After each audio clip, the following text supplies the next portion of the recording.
ભાદરવા સુદ ત્રીજનો દિવસ એટલે કે કેવડા ત્રીજ તરીકે ઓળખાય છે અને સમગ્ર મંદિરોમાં આજે કેવડા ત્રીજની પૂજા કરવામાં આવી હતી। ભાદરવા સુદ ત્રીજનો દિવસ કેવડા ત્રીજ તરીકે ધામધૂમથી ઉજવવામાં આવતો હોય છે।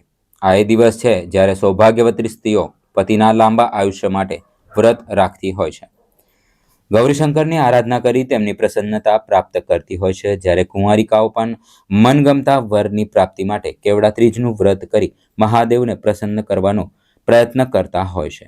એવું પણ માનવામાં આવે છે કે આ વ્રતના પ્રતાપે જ માતા પાર્વતીને મહાદેવની પતિ તરીકે પ્રાપ્તિ થઈ હતી। રાજસ્થાન અને ઉત્તર ભારતના કેટલાક રાજ્યોમાં કેવડા ત્રીજનો અવસર હરતાલિકા ત્રીજ તરીકે પણ ઉજવવામાં આવે છે। ગુજરાતમાં તો કેવડા ત્રીજ તરીકે જ પ્રસિદ્ધ છે। પ્રચલિત કથા અનુસાર કેવડાના પુષ્પ એ બ્રહ્માજીના જુઠ્ઠાણામાં સાક્ષી પુરો છે, એટલે જ મહાદેવ તેનો પૂજામાં અસ્વીકાર કર્યો હતો, પરંતુ વર્ષમાં માત્ર આ એક જ દિવસ છે, એટલે કે ભાદરવા સુદ ત્રીજના દિવસે મહાદેવને કેવડાનું પાન અર્પણ કરવામાં આવે છે અને એટલે જ આ તિથિ કેવડા ત્રીજ તરીકે ઓળખાય છે।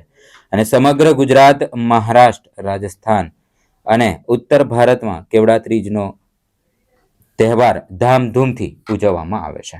આજે ભાદરવા સુદ ત્રીજ છે। આજે એને કેવડા ત્રીજ કહેવાય છે અને ઘણા લોકો હરતાલિકા પણ કહે છે।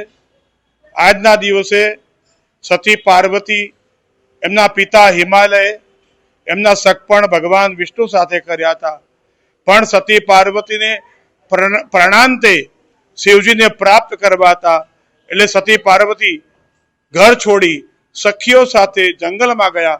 જંગલમાં નદી કિનારે આવ્યા અને સતી પાર્વતીએ કઈ જંગલમાં સામગ્રી મળે નહીં, રેતીનું શિવલિંગ બનાવી ભગવાન શિવજીની પૂજા કરી હતી અને જાત જાતના ઝાડના પાંદડાઓ તોડી ભગવાન શિવજીને અર્પણ કર્યા હતા।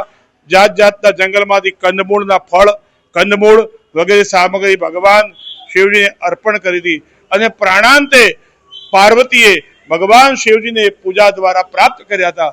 એટલે આજના દિવસે તમામ સ્ત્રીઓ પોતાના અખંડ સૌભાગ્ય માટે, પોતાના પરિવારના કલ્યાણ માટે, ઘરમાં સુખ સમૃદ્ધિ માટે આજના દિવસે ખાસ કરીને ભગવાનને, મા પાર્વતીને કેવડો ચડાવી કેવડા દ્વારા પતિને પ્રાપ્ત આરોગ્ય માટે આજે પૂજા કરે છે। અને ખાસ કરીને આજના દિવસે ભાદરવા સુદ ત્રીજ છે, આજે હસ્ત નક્ષત્ર છે, એટલે સામવેદીય શ્રાવણ બ્રાહ્મણોની આજે બળેવ છે। આજે સામવેદીય બ્રાહ્મણો શ્રાવણી છે। આજના દિવસે સામવેદી બ્રાહ્મણીઓ જનોઈ બદલશે અને ગાયત્રી માની આરાધના કરશે। આજે કેવડા ત્રીજ છે અને આજે પાર્વતીએ શિવજીની પૂજા કરી હતી અને એમને અખંડ સૌભાગ્યવતી માટે વ્રત કર્યું હતું, એટલે શિવજીની પૂજા કરી, ફળ પાંદડા જે પણ પાર્વતીએ જંગલમાં રહીને પૂજા કરી હતી, એમને પ્રસન્ન કર્યા હતા અને જે પણ ફળ ઝાડના જે પણ પાંદડા હતા કે ફળ હતા એ અર્પિત કરીને એમને પ્રસન્ન કર્યા હતા અને એટલે એમને શિવજી પ્રસન્ન થયા અને એમના વર રીતે એમને મળ્યો, પ્રાપ્ત થયા। ભગવાનને બસ કે અમારા સૌભાગ્ય અખંડ રહેવા દેજો અને બધાને સુખી થવો।